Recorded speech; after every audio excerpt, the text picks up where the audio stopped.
Everybody, welcome to the March 2020 Land Use, Zoning, and Economic Development Committee meeting of Community Board 1. I'm Patrick Cannell, Chair. We're waiting on our co-chair, Fern Cunningham, and we have, as always, our Director of Land Use and Planning, Diana Sweetie. We have one item on the agenda, but obviously a big one while you all are here, and I'll introduce some folks from various city agencies. This is an update on the Borough-based jail and the Manhattan Detention Center complex.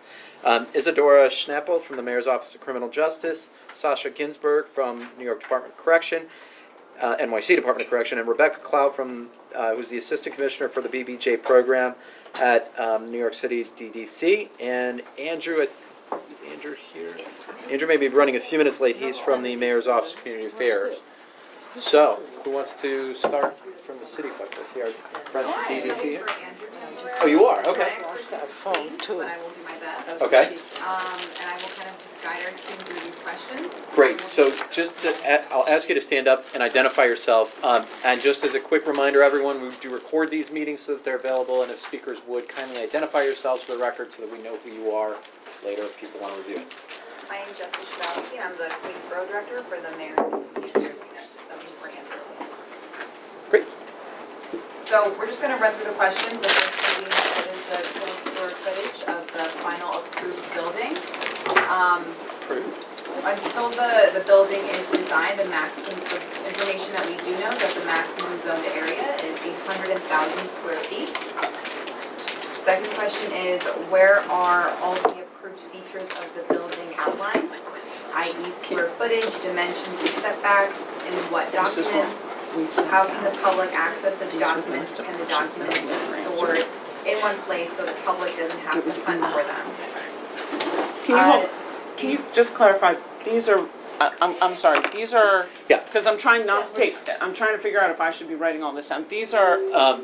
These are questions that were posed in a long list form through our committee, I believe in November of last year to, I think the council member's office was presenting at that time. In any event, the council member's office promised to answer these questions and came back to us more recently. Is that the list that you're reading so from? we're running through those questions with sort of informed by our answers. Our Great. team members have worked on them, and this is the information that we have compiled. Okay. So as far as the approved documents, the approved features, all of this is found in the final environmental impact statement. These documents are available on the website in a single place, including all previous draft documents, EIS, and the final approved EIS for the facility. And I can read out that link if that would be approved. It's https://a002-ceq.nyc.gov/CEQR/project information /project details /13546-18DOC001Y #B. Sorry. For the third question, it's for the 20,000 square feet of community facility or commercial space. What will be the specific allocation of such space between community and commercial usage? If that has not been decided yet, when will it be determined and what factors? And who will determine the allocation? So I can just say generally that is still being worked out, but in future conversations we will be working with the community. If MOCJ or DDC want to add to the topic of community space?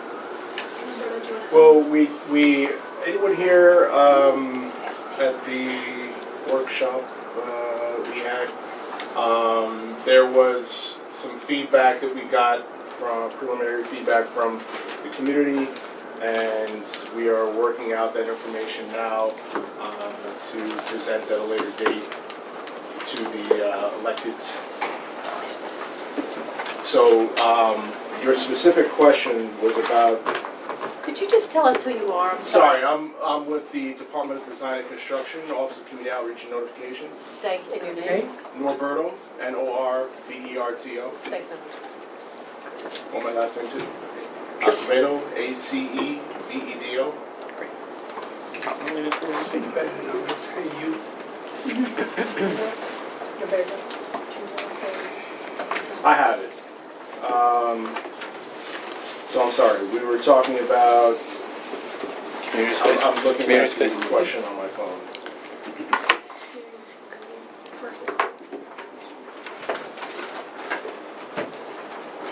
Right, I mean, I think the question was just answered. That's the information we have right now. That you're still working on it. Right, and we will come back to the community citizens input when that time comes, until we sort of flesh that out more. The fourth question we provided was regarding design consultation. Is the platform for public input available to the entire public? Or will this be on an invite-only basis? And if so, who is deciding whom are the invitees? Will the platform be fully transparent? So we've held one community workshop that was focused on the design of the Manhattan facility. DDC hosted that design workshop for the community, and the invite list was determined by the council member, the borough president, and city hall.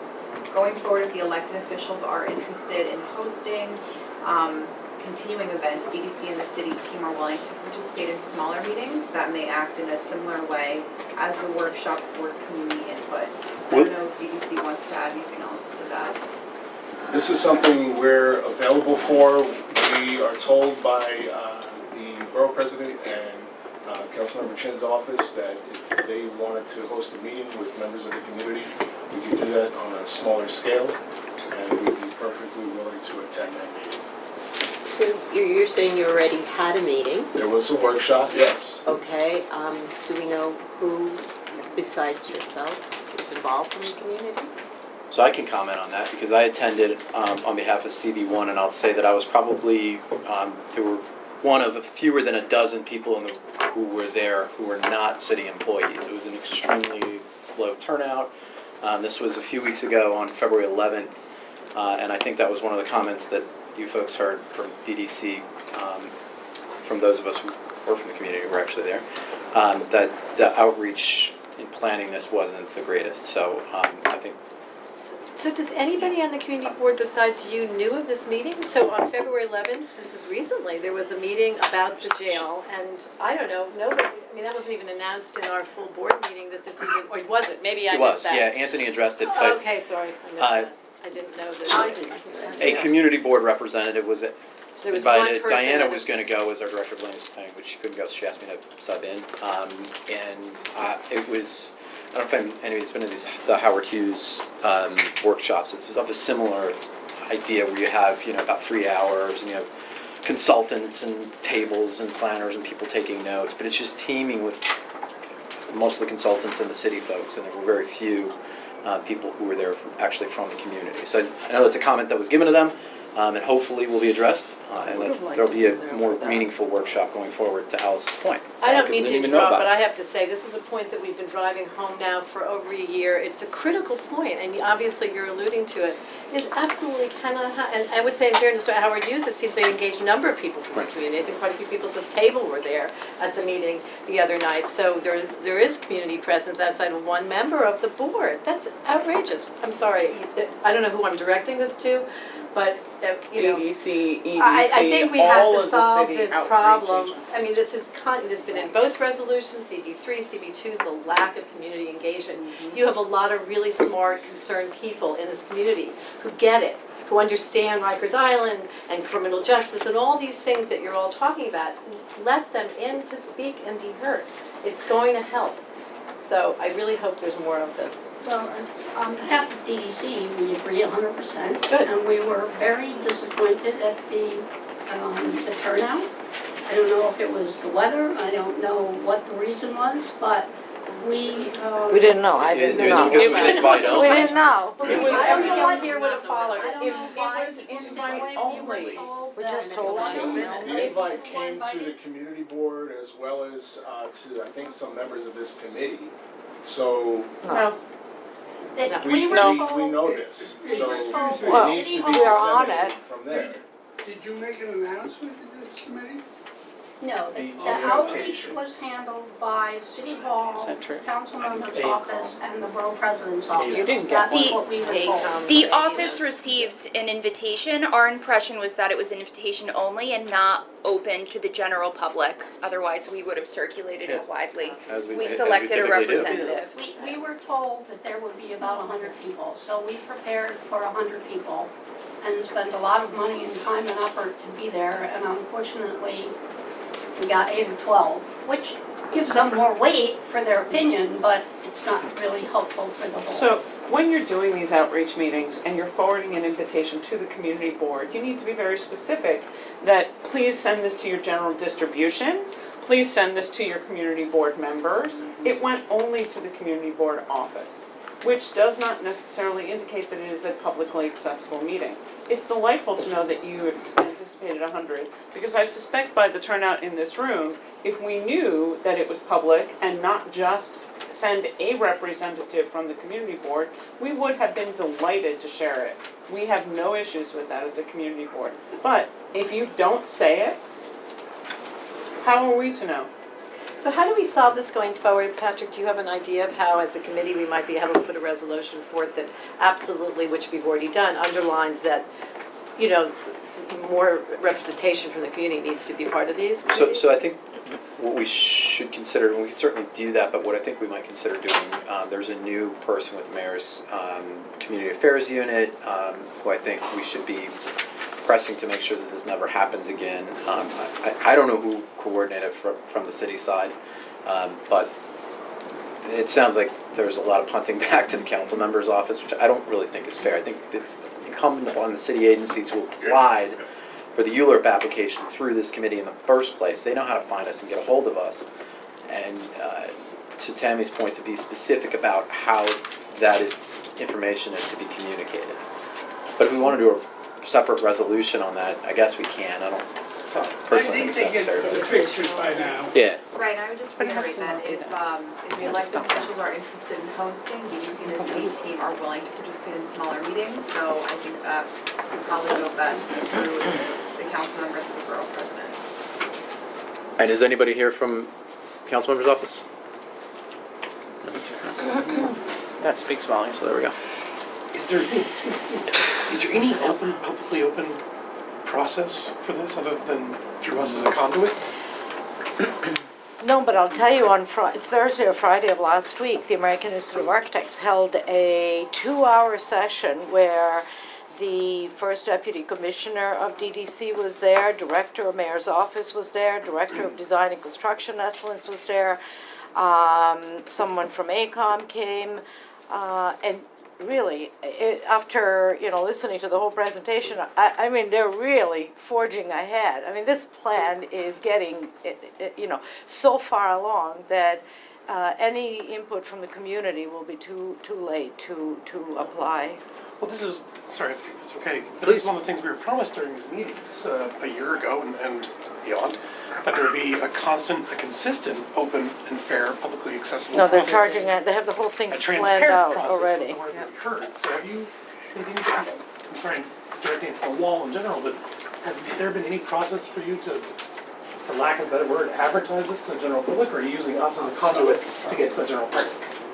I think in other boroughs, we're going through the community boards to advertise it to the local community board, to advertise to the community, announce at their meetings. But how are you advertising to the community? Sorry, we're giving that to the community boards. So you're using us as a conduit to reach out to the No, but I community? mean, it's an open meeting. If people show up to the meeting, we're not trying to. Look, let me ask a basic question. Is it open to the An public, open meeting. or is it invitation only? It's open to the public. Okay. Prior meetings were not like that, so this When did this that is. switch? We're not sure when that switched, but there has been a basis of it not being open to the public for a very long time, which is one of the issues that we've had consistently. So there's been no notice. I haven't seen it actually in the council member monthly reports that are given at the community board every month, where they stand up and say, gee, we have a meeting, the full public is welcome to attend. That's never been said in any of the updates from anybody. So while I appreciate that, and we're delighted to know now that it's open to the public, I find it odd that perhaps when the opportunity was availed to the city at the full board meeting, and there are representatives there who speak during the public session, no one has said anything about that. So the February 11th meeting that Patrick went to was open to the public and was not an invitation-only meeting. I think we Is that- I just wanna understand that. We didn't know. I want to understand that. Yeah. It's very important. Yes.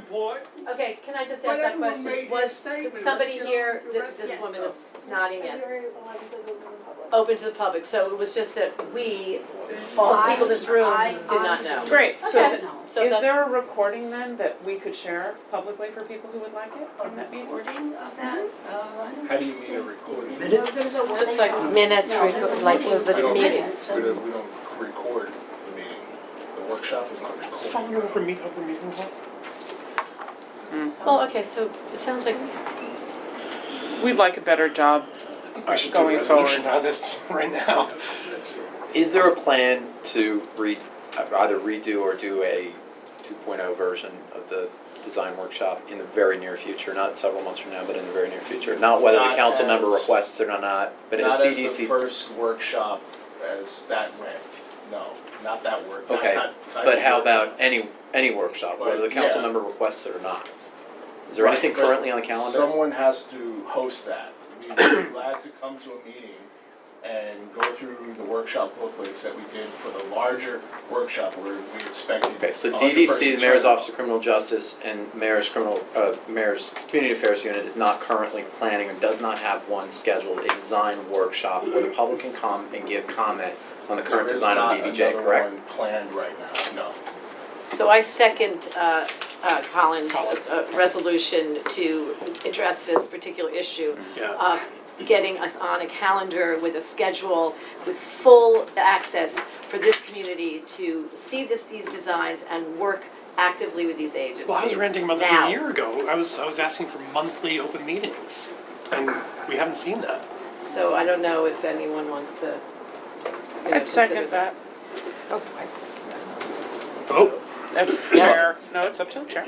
Well, absolutely, I think we should do one, but I'm wondering if we captured everything that's gonna go No, in I that think there are resolution other before we. things Yeah, vote I on agree it. with you. Let's hear it. Okay, so let's ask that you guys finish your presentation of comments, however you're doing it, and then we'll see if there's anything else that we need to include. Question 5, will design planning on the Manhattan Jail begin before the curb cut on Center Street is approved under separate yet to be initiated ULURP process? What will happen to the design planning if that curb cut is not approved through the ULURP process? So the city is in the process of initiating the City Planning Commission authorization process with the goal of completing the authorization before design begins. If the ULURP is not approved, we are going to have to proceed with the design where the curb cuts are currently. Question 6, what are the applicable regulations with which the DDC will comply for air quality and noise monitoring? The New York City Department of Design and Construction will conduct air quality and noise monitoring to limit community impacts and provide for compliance with all applicable regulations. I don't know if there's anything else you guys want to add. Well, the plan is DEP, New York City DEP has existing noise and air code limits. So in the, correct me if I'm wrong, Rebecca, in the design guidelines or the RFP? In the RFP. There is the statement that the goal is to, and not figure out which paper because we want to exceed, but we don't want to hire them, we want to lower than whatever the threshold is that's allowed. So whatever the current DEP regulations are for that, we are going to do better than that. This is kind of vague, so I'm just wondering how often does, it says you'll do this. Are there regulations for how often you'll do this testing? I believe it's a continuous monitoring. Yeah, it's throughout the life cycle of the project. It's not just when we get a complaint, it's a continuous process. Question 7, will the public have input in the construction transportation monitoring plan? Who will make the final decision regarding such plan? I think DDC DDC could probably best speak to this. Sure. So transportation monitoring, this is something that once the design builder is selected and brought on board, it will be part of their plan to give and submit to DEC for approval. Of course, then there will be other agencies that will take a look at what their plan is and give those approvals. Once it's finalized, it can be posted to where the community can view it. But that won't be until the design builder is selected. When will that be? Another year, Could be another year. about a year and a half. So what's AECOM's role then? I'm sorry? AECOM's role? They're AECOM just putting Hill, it out. a joint venture, they act as an extension of DDC in many different facets. The agency itself doesn't have the capacity to handle this larger project. Right, they're So the we joint hired venture, some- aren't they the design builder? No, they're the RFQ. They're doing requests for They qualifications. are managing the project on behalf of It's DDC. like an owner's rep, okay. No, they're not. They're just doing requests for qualifications. They're just setting out the whole thing. Well, you guys, I mean, this is a very simple question. AECOM is apparently not a bidder, they're not doing it, hasn't been awarded. They're doing requests for qualification, summary. On behalf of DDC, yes. Okay, that's fine, but they're not doing the project, they're not designing No, it, they're we not, never said they okay. were. Well, I just said RFQ, request for qualifications. All they're doing is making a book that will be given out so that architects and engineers can then, That's not all they're doing, but yes, that's part of what they're doing. why, what else are they doing? There's, I mean, this is an $8.5 billion program. Uh-huh. So there's a lot of scheduling, a lot of phasing, a lot of coordination that needs to be done, a lot of research on materials, construction procedures, estimating. They're setting up the whole outline of how this program's moving forward. Yes, they're preparing the RFQ. request for qualifications. They're initiating review of those qualifications with DEC and other city agencies. They're then preparing the RFP for distribution to the selected proposers, and they will assist in the selection process in terms of the technical qualifications that are being presented and whether or not they're sufficient and effective for the selection process. Then once the design builder is selected, they will proceed with review and monitoring of the design to make sure it meets the specifications and the scope of work. They will make sure that the payments are being processed. They Owner will- rep. They're basically owner's rep. Thank another you. DDC working for DDC. There's 150 people working on this thing right now, and I don't have that kind of staff at DDC Are they to. like? So they're like owner's rep, They're an owner's rep, Yeah, basically, yeah. They're an thank you. extension of our staff, It's called an owner's rep. yes. And they'll supervise construction for They will be DDC? supervising construction, yes. And in design build, typically the designer and the builder are a reputable designer and a reputable builder that Yes. come together and form a joint venture, correct? Yes. So the joint venture you referred to earlier If I has could nothing do to it do with. turnkey and just set the wheels, I would be very happy, but Right. somewhat cynical.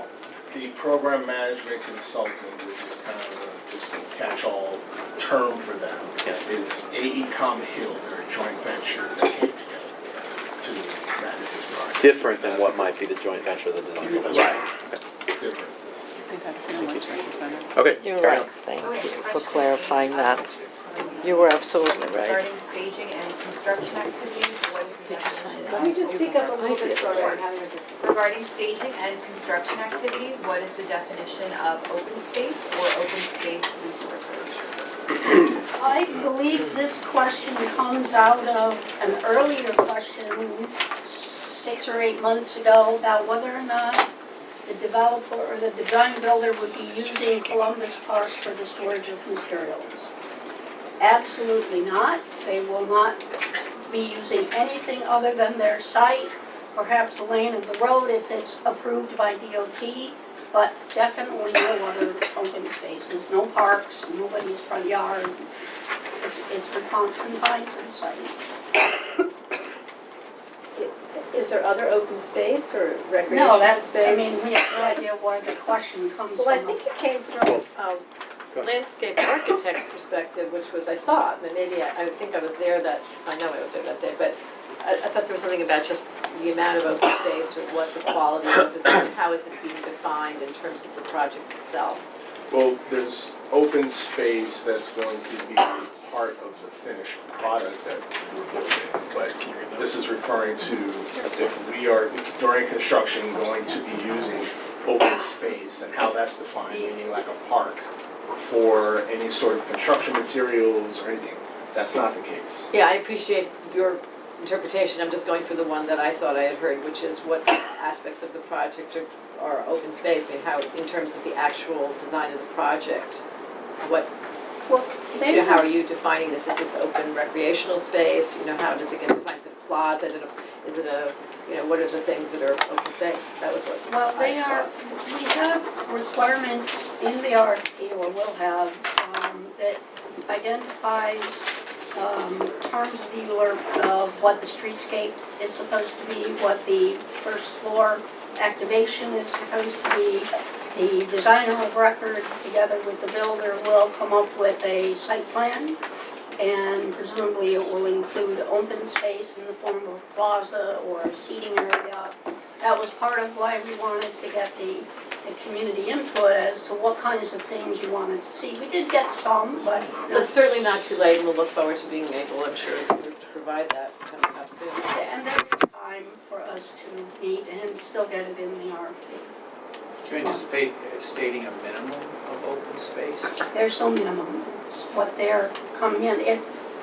For the lack of a better term, it's kind of a beauty contest. If I have a really nice plan that gives me a lot of open space around the building and it works, I might get more points than somebody who builds property line to property line. So they're all trying to juggle what would be best for the site and what would be most aesthetic and pleasing and what people might want to see there. So it's not going to be a box store kind of approach. If that makes sense. Okay, question 9 is what is umbrella scaffolding? I can answer that. Umbrella scaffolding is a type of bridging that is popping up around the city that's a little bit more, Upscale. Aesthetically pleasing. a little more pleasing to look at than your conventional scaffold. It has more center column and a sort of graceful arching at the top. That umbrella stuff. We're paying Where for Urban- it. urban umbrella. Loves it at, It's Urban Umbrella, I think, yeah, is the Yeah. main vendor of that. Yeah. Yeah. we're there's some- mandated to use it in Manhattan. Over the sidewalks. The only place I'm aware I of know he takes it. is Madison and about I think there's some on There's a Chambers. bunch, yeah. 15 Yeah, Cliff. There's Cliff Street. Chambers, Cliff, there's, right? Yeah. Prince They're Rock. popping up down. It's fancy, we're paying for it, it's okay. umbrella scaffolding, I think. It's up on 6th Avenue, it's great. We're gonna, I love it, we're paying for the bill and we're asking what we're paying for. Andrew just There's, I think, 13 questions altogether. I think we're on number 10. Yeah. Allow me to introduce myself and please pardon my lateness. My name is Andrew Kunkus. I am the Manhattan Borough Director at the Mayor's Community Affairs Unit. And thank you so much for having me at this meeting. So number 10, Ask him. regarding the MoCA investment, what is the total cost required for the acquisition and construction of a permanent museum home and new performing arts space? How much private investment will be required for the project? What happens to the city's share of the project if the private investment portion is not able to be obtained? So the city will invest significant public funding alongside of the private investments. And this will be towards the acquisition and construction of a permanent museum home and new performing arts space at 215 Center Street. And I believe my colleagues at Mark J can speak a little further on that. So yeah, the cost will be 35 million in total, including that's 5 million in fiscal year 20, then 15 in fiscal year 21, and then another 15 in fiscal year 22.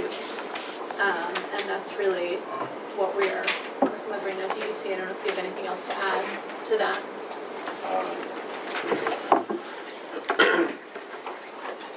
Great. Question number 11. Wait, you didn't answer the part about what happens to the funding if the match isn't there?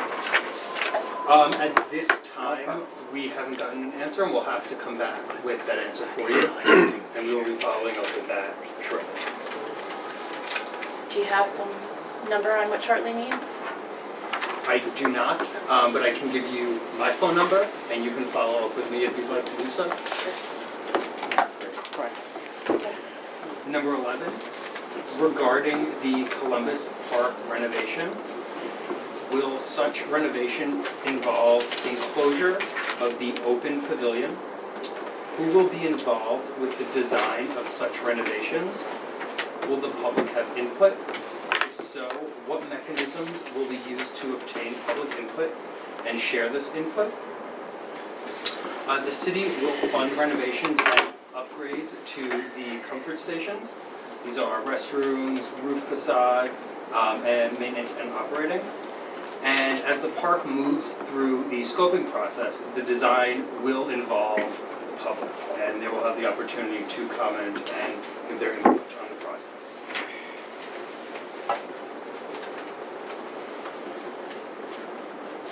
Number 12, will the enclosure of the Chung Pak currently open-air terrace be temporary, just during the construction phase, or permanent? If there was no borough-based jail plan, would the Chung Pak ask for such enclosure? The enclosure will be permanent and will remain a fixture of that space. And then the final question is, please spell out what the following references mean and what factors remain for these items to be determined and are finalized, and who will make these decisions. The support is the negotiation of the buyouts with the small businesses that have leases with Chung Park, and the city will seek to extend the commercial lease with Chung Park into 2078.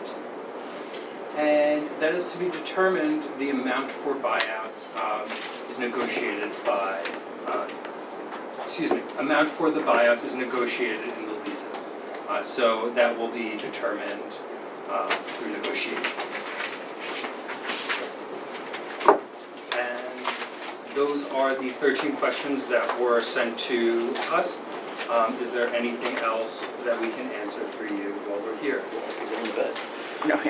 Let's do this. So we'll go around for the committee, and then I want to give members of the public an opportunity. But let me go with the committee first. Alice? Well, I'd like the update from each one of the agencies that is represented here as to what's next and when we're next hearing from you and where you are with particular review of different parts of the project. I mean, I understand, the RFQ is out. You said that will take years to, I missed that. When will the RFQ be answered? I mean, when is the deadline for the RFQ? The RFQ for the Manhattan facility Yes. is on the street now, Yes. and it will be due back into the proposal or the request. Sorry, having one cup of coffee today. The statement of qualifications are due on the 3rd of April. Oh, that's what I thought I was going to say.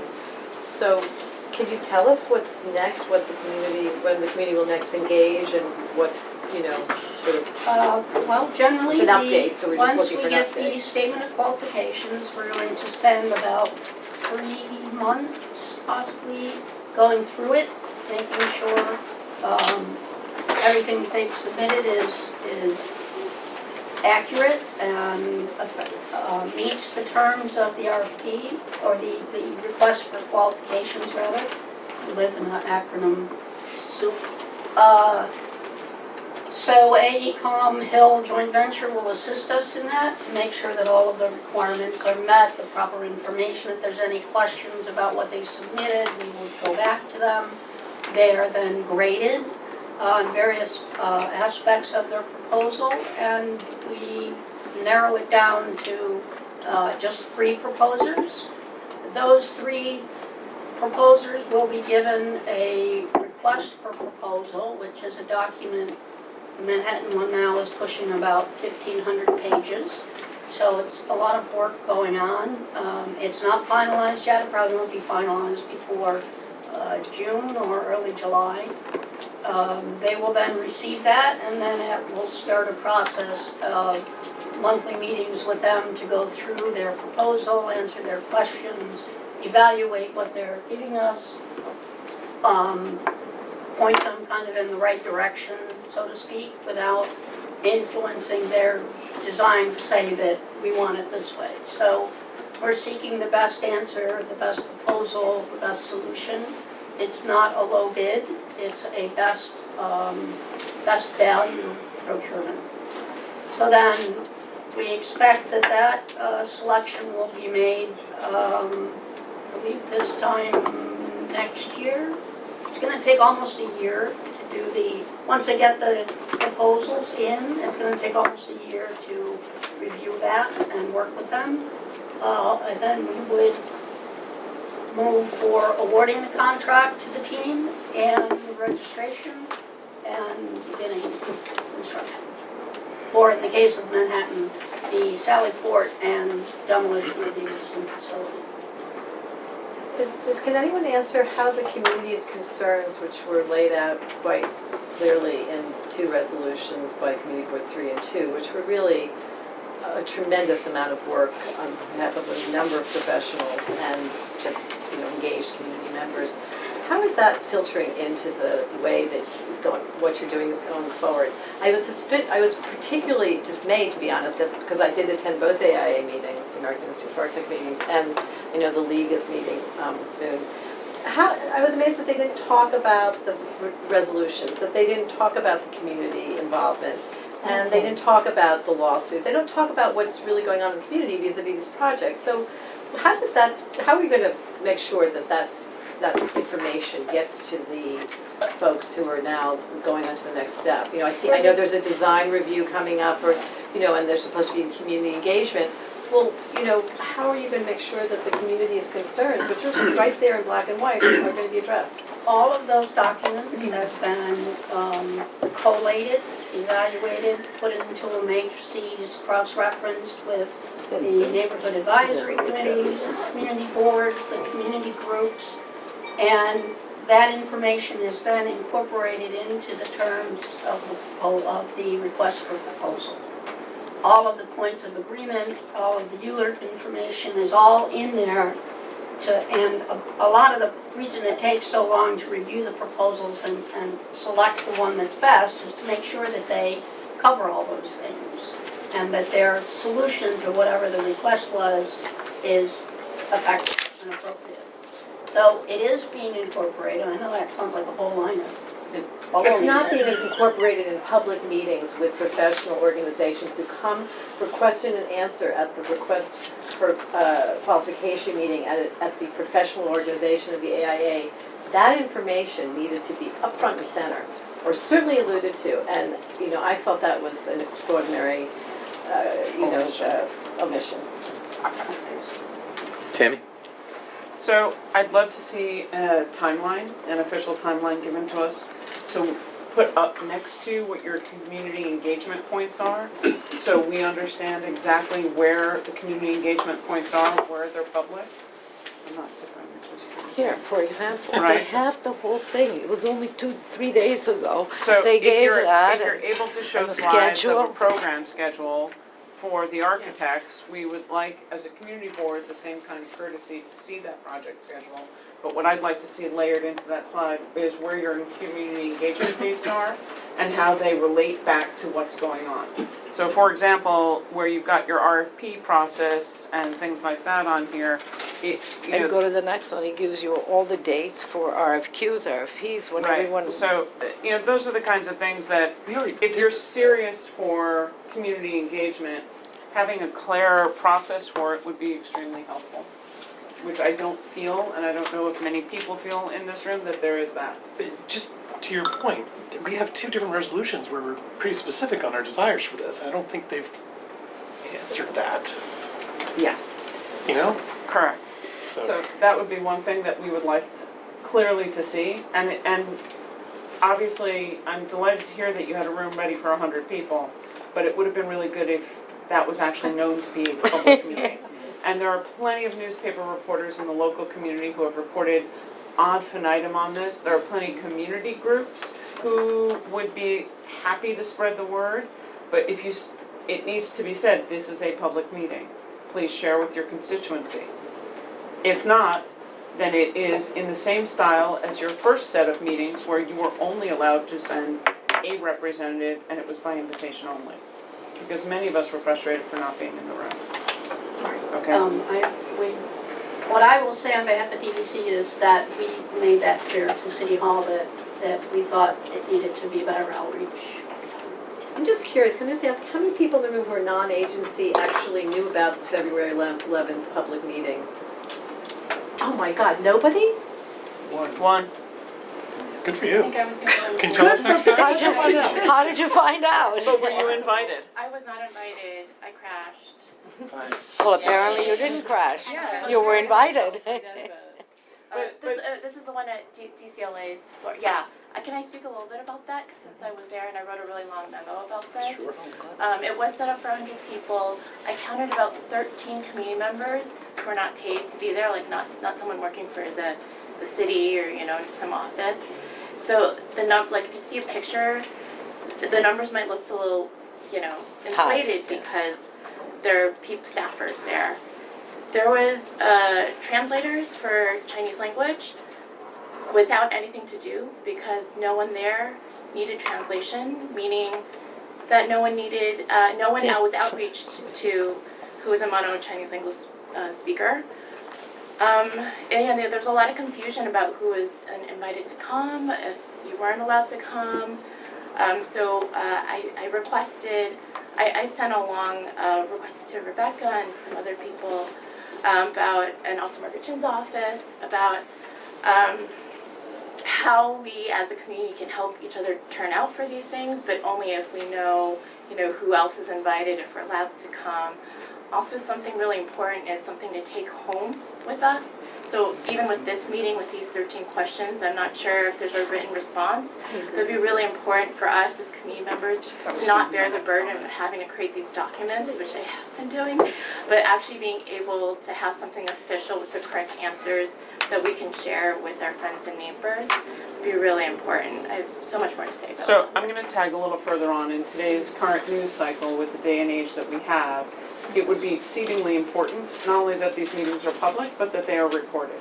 Because you have people in the community who are being advised if they are compromised in any direction or living with compromised people that they should not be in large gatherings. So we need to ensure that the meetings are recorded, not just minutes taken, because minutes taken are only as, having been secretary of the board, they're only as good as the person taking the minutes. So a full recording, like many public agencies do, or like our community board does, an audio recording somewhere that someone could be able to either live stream look in or hear the recording afterwards. Facebook Live, I mean, it's not that hard. Facebook Live Really is not not that hard hard. at all. The borough president manages to do it, so I suspect that the city can manage. We'll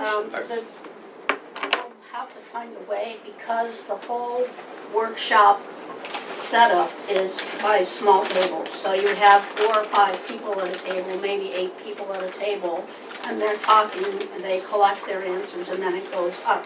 So we'll have to figure out a way to maybe set it up at one so that they're seeing the process and then the results going. We'll have to figure out. You can also do it online too, so you could create small groups online, like through Zoom, where small groups can actually get along. Because I actually thought that the engagement portion was quite thoughtful. I participated as much as I could, and it would be just great if more people could actually participate in that. And I also wanted to ask a question, are you going to repeat that event? Because the showing, is that counted as a check mark? And Yes. I would really strongly, as it I occurs, can't say that was a check mark at all.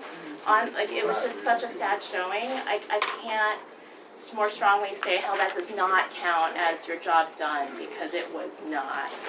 And if you don't put it out there that it's publicly accessible, then it is not a public meeting. Could I just add to the confusion? We have, NUBC specifically wrote, and now that I know who Jessica is, we specifically wrote that we do not want to be excluded from future emails because we found that some community members were notified of meetings while others weren't. And as this board knows, and UBC and all of the people who support us have been very, very good at acting as a conduit of information. This is very complex.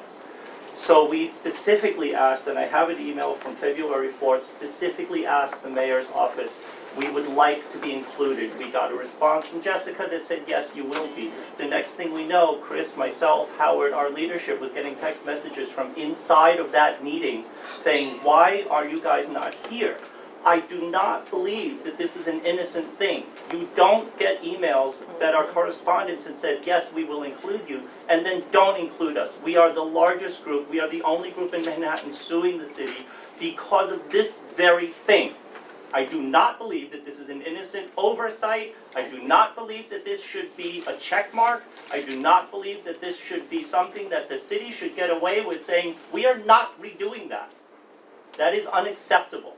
And I know that this board has spent so many hours putting together your resolutions, and without them, we would not have the information that we have. And so I think it's a slap in the face to this board, but also to our community representation when we specifically asked to be included. I'm going to add something to that. I mean, I was just told that this is an $8 billion project. I am scared when we can't organize a meeting in a private sector. That doesn't happen. There's no reason that in a public sector you cannot organize a meeting. And then let me trust you with my $8 billion. That's right. So who is not doing this right? And by the way, I was at a totally professional lecture only 3 days ago or whatever, last week, where I read you who came. There were slides, there were handouts, everything was done. Why isn't that here? Like, you read these, answers. Where are the slides that you showed? I mean, come on. I I'm not think gonna a lot take of notes. I think a lot of those slides you've already been shown. Oh, it's okay if we have that. So can I just jump in? Yeah. Can you share those slides from there? As soon as we have them compiled in a presentable fashion, we have them. What do you mean? They were there last week on Thursday. Your bosses came. From the workshop? No. Just your They were- schedules, your, the schedule, the project tracking. Sure. We know that you're scheduled to start demolition in middle of 2021. I was told that, and I have it on a slide. I photographed the slide. I mean, clearly the process is well in advanced. So And we're like mucking about in meetings, like we missed a meeting, I'm sorry. We're definitely going in circles at this point. I think the point's been made loud and clear, and I actually have a resolution that I'm ready to read to anyone who wants to hear it to solve for this. No. I think we will. But we'll get there. But the question I have though is, do you have, Andrew, your stand-up did a great job, thank you for coming. But do you have the capability to write media alerts from your office? I do not know the answer. I'm very new There must be a to the person, office. a media person. Certainly Okay. there is. Do you have a social media manager in your office? We do. Okay. And do you usually post public meetings through either social media or through media notices? I am still learning the process in which we do our invites, but typically it is a myriad of sources. We reach out to elected officials, we reach out to community stakeholders, we do use social media. I can't comment as to why the previous one was not sent out, but I can say that going forward, there will be a blitz of getting these invitations out to make sure that this does not happen again, and that every other design workshop is widely attended by various community groups, and their input is taken very seriously. Great. For that meeting. So, let's try to get this back on track. Other committee member questions? None? Any other public? I just want to ask, why is it impossible to not have a do-over for the meeting that we missed? Don't do that.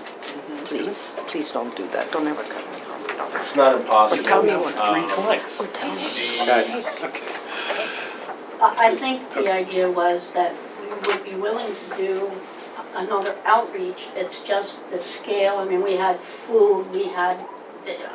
We'll bring our own We food. spent We will ask. It was about a $20,000 evening, and we didn't get anything out of it. Understood, but we didn't get anything. I wasn't invited.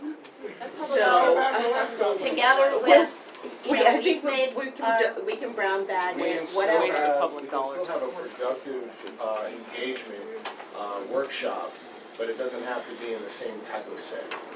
It could be in a room like this, we could do it You need a bigger a couple of times with different groups. It's You just know, that I feel There's other like, ways to do it. yeah, but I feel like you've made decisions based on that small meeting that was not well attended. And it just seems that we missed an opportunity and we'd like to have it. I think you will have the opportunity. We are trying to find a way to do a similar event again. Maybe we thought too grandiose and we need something a smaller scale and more of them. But we're still wrestling with that idea how to do it. I have an idea for that. We have community organizers within the community that can run these types of programming, such as the Chinatown. And why, like, I see that ICOM does so much subcontracting to all these workshop facilitators. Why not have some of them be community-based? They could have steered you away from this $20,000 mistake. You really need to be taking these workshops to where people are, right? That's like 101 for any sort of a community workshop, right? And Unless you especially- don't want to. Unless it's what Jan said, it's intentional. So especially for the Chinese-speaking communities, that's a different type of space. It's space that they frequent. It's with people they trust. So the whole structure, I totally agree, needs to be rethought out. But if you're using the same minds to rethink, I don't think you're going to get a better solution. So you should be more inclusive of who's making those plans. I'm happy to suggest, and I've already written many long memos to your crew. Yes. I don't know if it's been Quite read. effective. Thank you. They haven't gotten any, I haven't gotten any responses from these memos. Can you share those with the community board, with I Diana's? think I have sent Oh. it to Oh. I have it, but I'm pretty sure you've heard it. So Patrick, can we ask officially what we would like to see is the slide presentation they did for the AIA that we could potentially put on the community board site and have people publicly accessible? We'd like the slides that you did at the workshop, no matter what you think of them, at least to have initial conversations. Because if you have slides that people could opine on, like questions, and send you comments and public feedback, that would certainly be helpful to what you've done already. I do get the sense that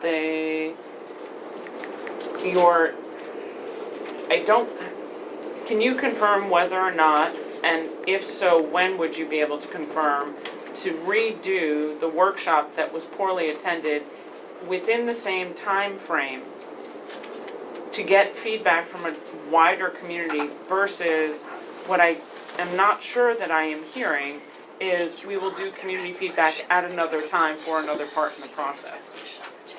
So what we're asking is whether or not there can be a community feedback based on the meeting that was not widely attended in the same point in the timeline to gather the feedback that's critical to get at that point in the timeline. Let me just say, with regard to the first part of that question, whether we as the land use committee can get the presentation they gave to the AIA, I don't see why there would be any problem with that, but we'll have Diana follow up with Andrew to make sure that happens, and we'll go direct to DDC, I guess, if we need to, but that's the first part of your question. I believe there was a second part. I would just like to ask, this is a committee-wide. Let them answer, because I I'm want to. sorry. Oh, I want to didn't hear realize if they're. Are they going to redo? Are they gonna be, okay, got it. For this part of the timeline, because what I understand about the process with our lovely architect and landscape architect friends is there is a community feedback portion that goes into each part of the design process. So if the community, by and large, has missed the opportunity because it was not a well-structured, publicly known meeting, no matter who in the city agency's fault it was, it just wasn't. So You with have not missed an opportunity. We still have time to get together again and continue to gather information. Thank you. But will you change your method? Because you can't repeat this Well, it won't 20K. be the same method that we utilized the first time. I think the basic problem with that meeting was it was not publicized well enough. I know you were depending on Margaret Chin's office and Gail Brewer's office to do the outreach for Yeah, you. Department of Design and Construction had no say in that. So will that change in the future? I cannot say We that.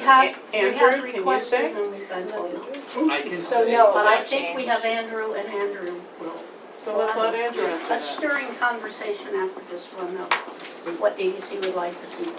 We are going to talk, and I will be having conversations with the community board once I find out if and when this meeting will take place, to find out which members of the community board would like invited. as well. Public. Everybody. Public. Here's your answer, no, you missed that part of the. I will be sending out personal invitations to them, to a much wider audience, as well as making sure that it is known that these are public meetings. We will be going and asking the various city council members and assembly members to advertise this as well on there, so they reach a much larger audience than just what I have, and just what DGC has, and just what the community board has. So we can really make sure that we are touching every part of the community, and they each have input on the design process.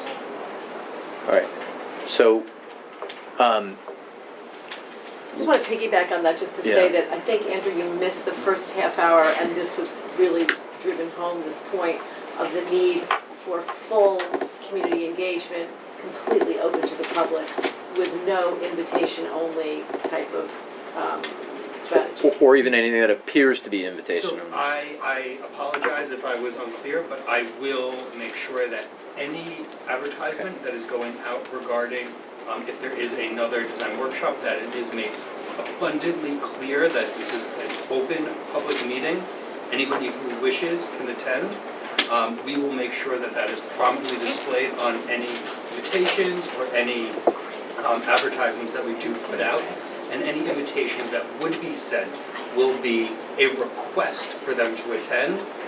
It will not be just for them, and they will be able to bring family members, other members of their spheres of influence to have the input on the process as well. Chris? It was said earlier that it had to be initiated by the borough president or the council member. Can community groups, the community board initiate the process of having follow-up meetings?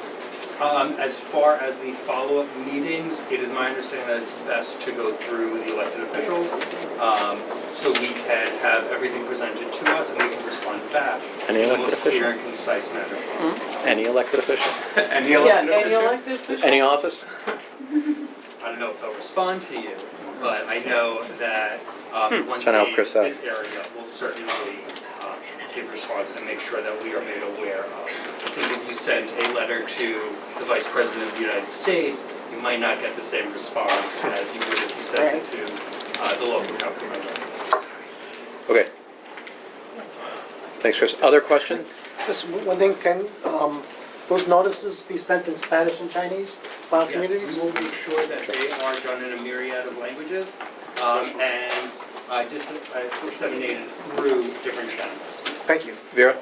Yeah, I have a question. If you can enlighten me, on your 7 design build GDC RFQ, you mentioned swing spaces, Queens, Brooklyn, Manhattan, and also the Bronx. Can you enlighten me as to where these swing spaces will be? Well, right now, the And wait, Queens, and by swing space, we mean detainees will have to be put there temporarily? no, all detainees, while these projects are underway, will be held at Rikers Island. But on a daily basis, they need to be brought to the courthouse. So the swing space that's being created will be a sally port that a bus can go into, unload prisoners in a secure situation, and then those prisoners will be brought into the courthouse.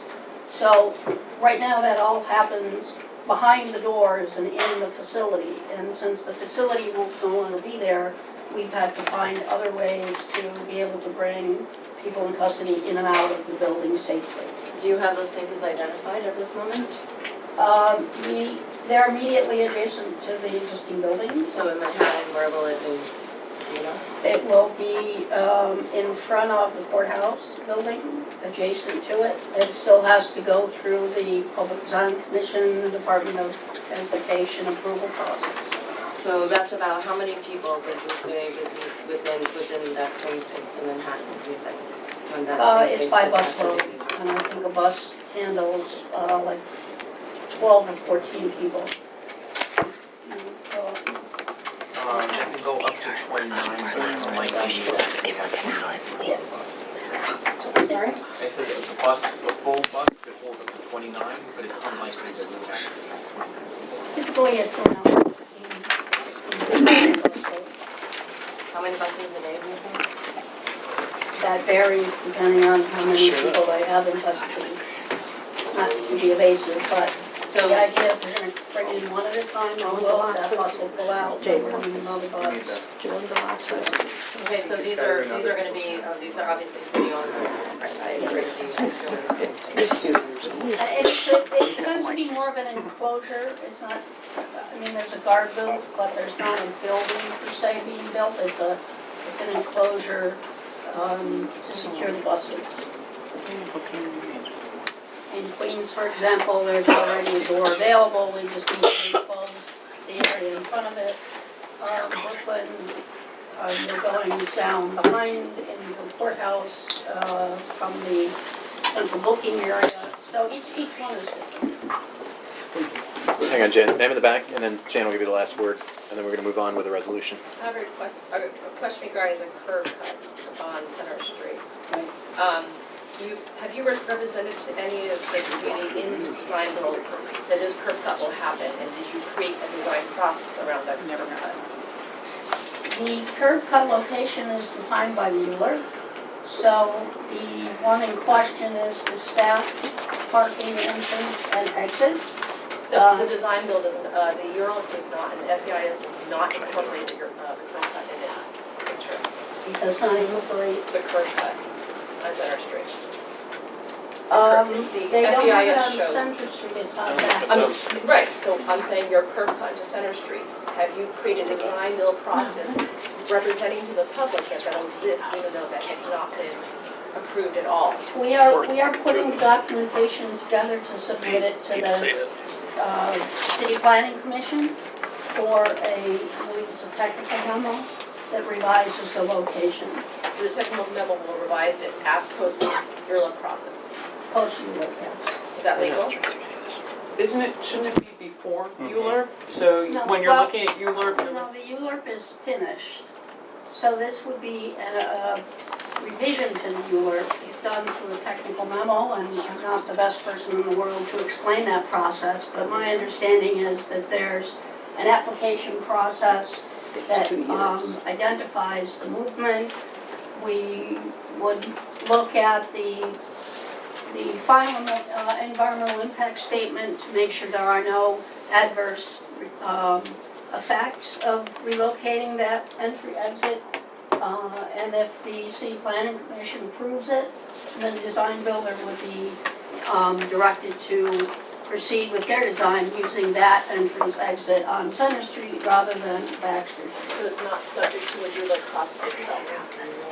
It's just an addendum to the URLA process already occurred. That is not what's represented in the UBJ placement interest. Specifically states second quarter that there will be a URLA process to determine whether or not the curb cut can be approved. Well, the ULURP process that is done is this technical memo. It is a type of ULURP process. So there will be no community input at all? I honestly don't know what that process includes. I've never done one myself, but I have. And there'll be no EIS to determine the environmental impact. We'll just use the EIS that was done already for the drawing that had the curb cut on Baxter Street. I believe what they do is they review the information that was in the final EIS and determine if it's still applicable to that location, and if it is not, then they have to do additional study and traffic counts, et cetera, turning movements, all of those kinds of things as if it were in the original review. And then will that EIS be subject to public, as part of SECRA, as part of a public process? I would have to get back to you on that, I don't know. Can someone get back to us on that? Can we get that answer in Because writing? I will tell you, Chung Pop basically relied upon that representation to them. Because you have an up sloping parking exit and entrance. And if it cannot be done, which I heard as the answer, and it has to be put back right next to Chung Pop, you can imagine the dangers that will occur, these seniors who are walking through their wheelchairs or their whatever they're holding to get through that. And then the other side, I walk down Center Street, it is barely enough room right now. And I saw your drawings where what you believe the Sally Port finally is gonna be, and your main entrance, and I cannot see where you will fit this curb cut in. This has to be completely transparent to the public. And on top of that, you're gonna do swing space now right in front of the courthouse. So how are you gonna fit that curb cut when you have swing space right in front of the courthouse? People's lives could potentially be in danger as we walk down Center Street. I'm not asking you to answer these questions now, I just want to point out that this process has to be clearly defined and untangled for a person like me and the public to believe this to be credible on any level. But, I'm sorry, I have one more final question. But for public response, we do want answers to those questions sent formally back to the community board. Yeah, I'm sorry, yeah. I have one final question. There were several things promised to the community on the BBJ letter. One of them, for example, involves 70 Mulberry Street. As you know, 70 Mulberry Street does not have any access right now, and we are, as a community, even unsure what's going to happen to that building.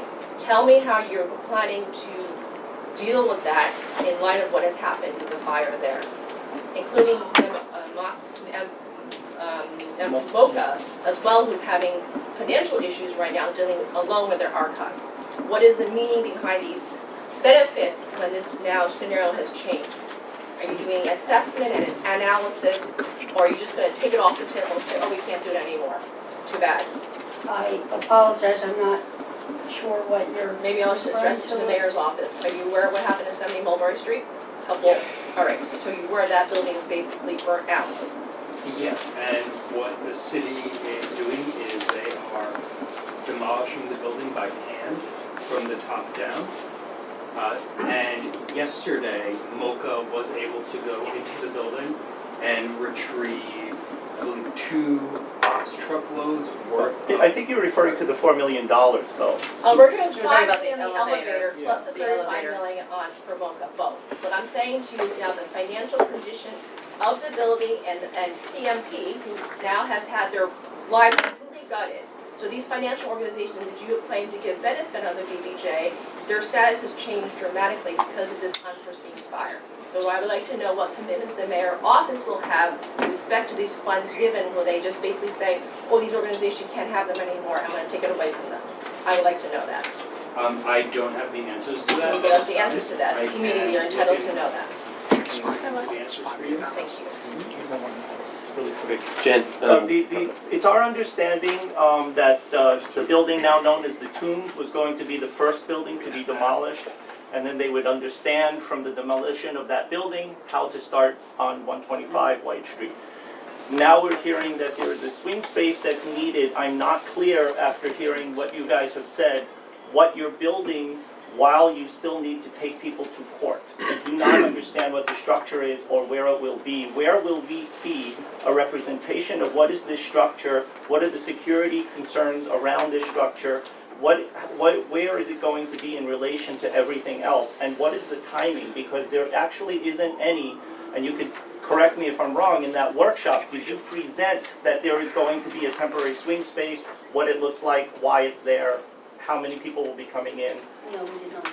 So I think that needs to, and I appreciate this board's attention to detail. I know that this will be a point of contention for many of us regarding transportation, regarding security, regarding the fact that there's going to still be an operating building, which if you didn't have to tear down something and you were to place this would go through its own ULUR. This whole detainee swing space thing is a functioning thing that is very complicated. And the fact that it has not appeared in anything is very disappointing. I think that opportunity for your design workshop would have been a great time to talk about this. The swing space is in the building. The purpose of the swing space is a functional process of how you bring a vehicle in that has people in custody, how you safely offload them, and how you safely bring them in and out of the building so that they are not impacting the public, they are not a danger to themselves or to the officers that are transporting them. The structure. So as of now, this is a big, but as of now, there is No, nothing you that think we we're have. building the first jail ever. We don't know what this thing is going to be. Is it a building? It is a enclosure, it may be a building, it is not designed yet. The process, the description of what has to happen is there, but because it's a design build, it is Right. not designed yet. They're just We stating a will- problem. And then it'll be torn down. Once the building is operational, there will no longer be a need for this, and it will be removed, and the sidewalk restored, any changes that were made to the facade of the building to facilitate it will be restored to their current. Will it obscure the entire sidewalk as currently, will it obscure or will there be a sidewalk remaining? There was, the sidewalk in that location is about 30 or 40 feet wide. So we've worked with DOT for them to tell us what a minimum can be, and then we've tried to work within that envelope to see if there's a solution. It's quite possible that the builder will come in and have some other brilliant idea that works much better and for all intents and purposes wipes out what we thought might have to happen. But I also want to correct the record. We don't know which tower they're going to take down first. They may take down I'm only one. going by one of the meetings that we were in, Rebecca. I said they may take one down and take those lessons and use it on the other, or they may take both down at the same time. But that's not a design issue, that's actually a construction issue. It's a construction issue, Right. yes. And it will be up to the design builder to determine what the safest method of removal of. You understand my confusion. I go to meetings, I sacrifice my time, they're closed meetings, they're invite only, and now you're telling me something different that I then put out into the I am community. correcting what I said. I'm telling you the same thing now that I told you then. We may take one building down and use those lessons to take the other one down. The builder may decide to take both of them down, or, you know, it's not designed, it's not, we're making guesses. We have I think educated guesses, but. There's a lot of confusion because there's not one point of contact for the community members to the project. And I think it's on the onus of, I don't know who is it, DDC, is it the mayor's office, but you all should pick one. And then you guys verify the information amongst yourselves, and that is the truth for now that is communicated to us, because otherwise there's going to be a lot of he said, she said, and that's not cool.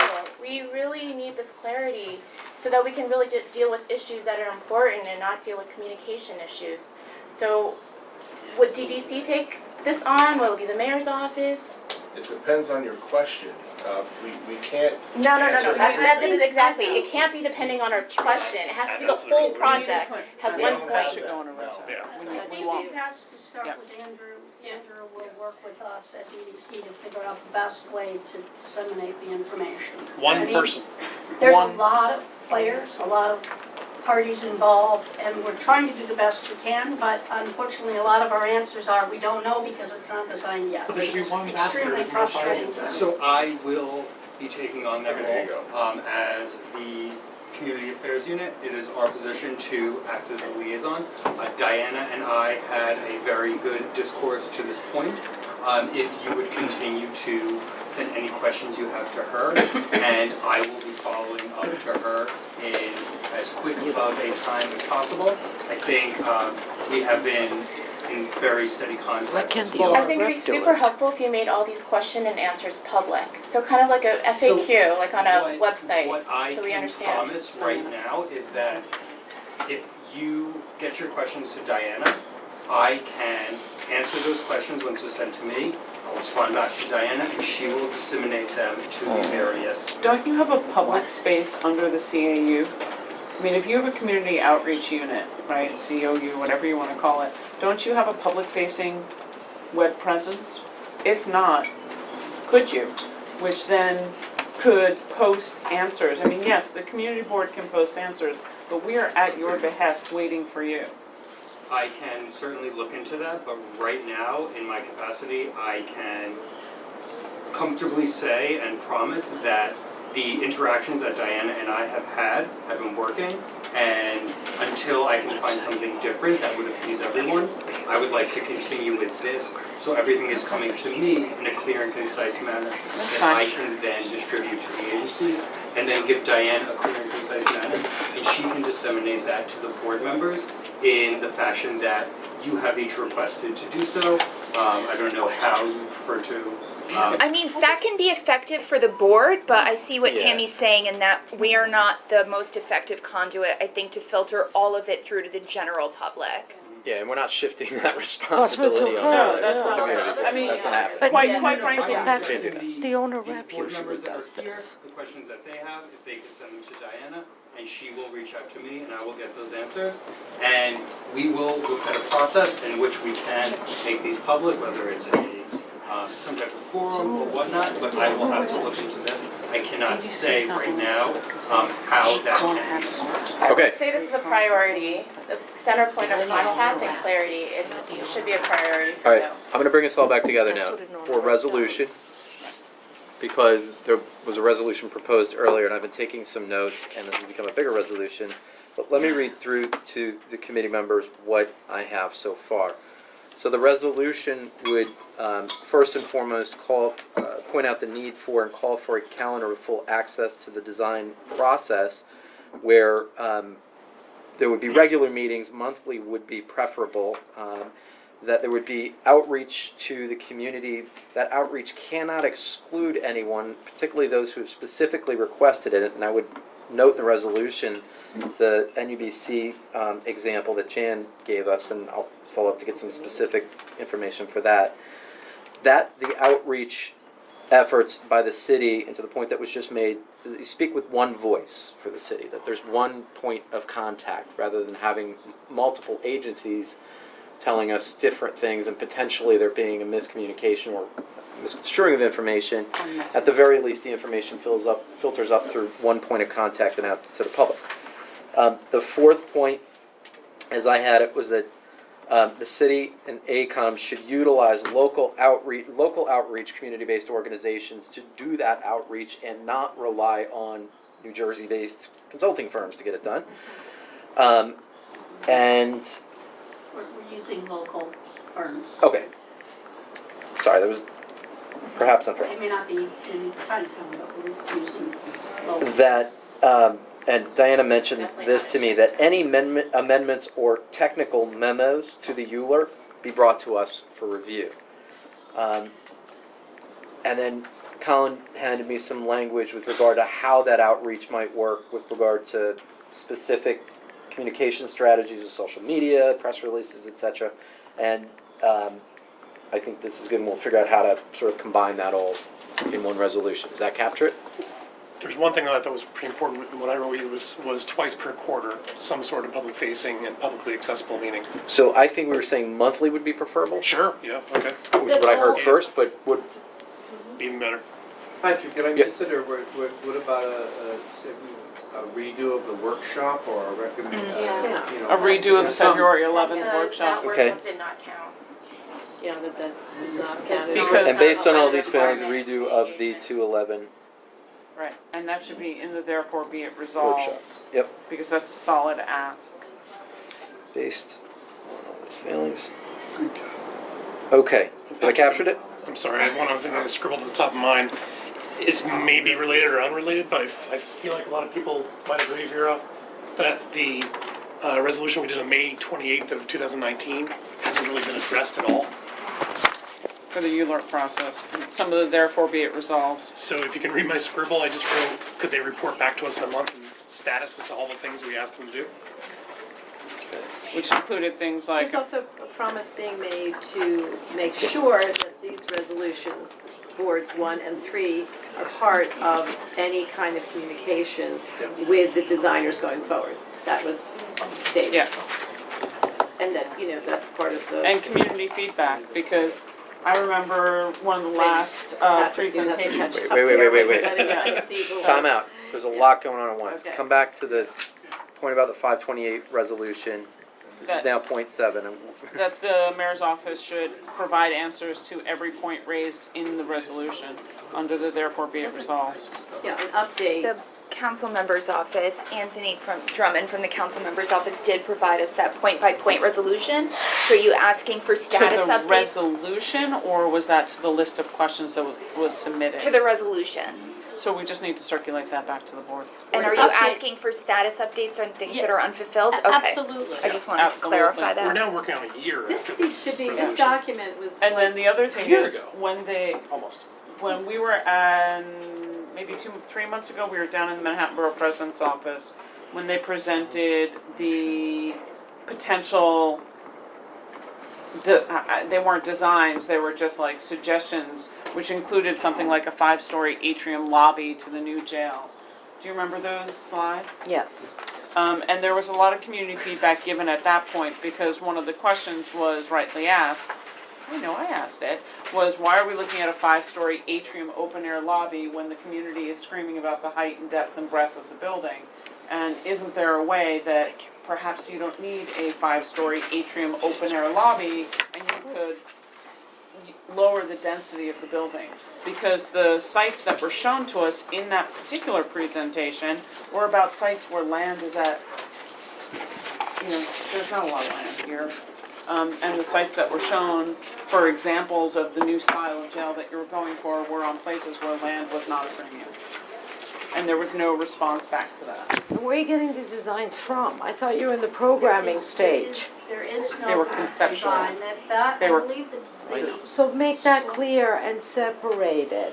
Say that you're here holding these, Alice, so holding these sessions to have community input for program only, right? Rather than wasting time with people talking about the height of an atrium when you haven't even selected a designer yet. Okay, let's get back to the resolution, because we have 7 full points at this point, with some sub-points and particular language, including when we talk about redoing the workshop, that they be recorded and live streamed,